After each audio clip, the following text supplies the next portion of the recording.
Hey everyone, today I'm going to teach you how to add multiple destinations on Uber. Without any further ado, let's get started. First, open up your Uber app on your phone. Once you're logged in and the app loads, you'll see the main screen with several options available. Look for the Ride button and click on it. This takes you to the main booking interface where you'll set up your entire trip from start to finish. Now that you're in the Ride booking section, the first thing you need to do is input your pickup location. This is where Uber will send a driver to collect you. You can either type in your current address manually or use the GPS feature to automatically detect your location. Make sure the pickup point is accurate so your driver knows exactly where to find you. Next, move down to the Where to field and input your main destination. This is typically where you'd enter your final stop, but in this case, we're going to add an extra stop along the way. So go ahead and type in the location where you ultimately want to end up.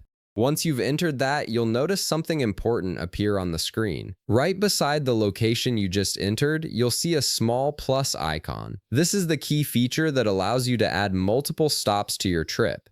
Click on this plus icon to expand your options and unlock the ability to create a multi-stop journey. As soon as you click that plus icon, a new field will appear on your screen labeled Add Stop. This is where you can insert any additional destination you need to visit before reaching your final stop. It's incredibly useful if you need to pick someone up, drop something off, or make a quick errand along the way. Now, in that Add Stop field, input the location of your additional stop. Type in the full address or the name of the place, and Uber will automatically suggest matching locations based on what you're typing. Select the correct one from the list to confirm it. You can repeat this process and add even more stops if needed by clicking the plus icon again after each new stop is added. And that's it. You've successfully added multiple destinations to your Uber ride. The app will now route your trip to include all the stops you've entered, making sure your driver knows the full journey ahead of time. If this video helped you out, be sure to leave a like, subscribe, and I'll see you in the next one.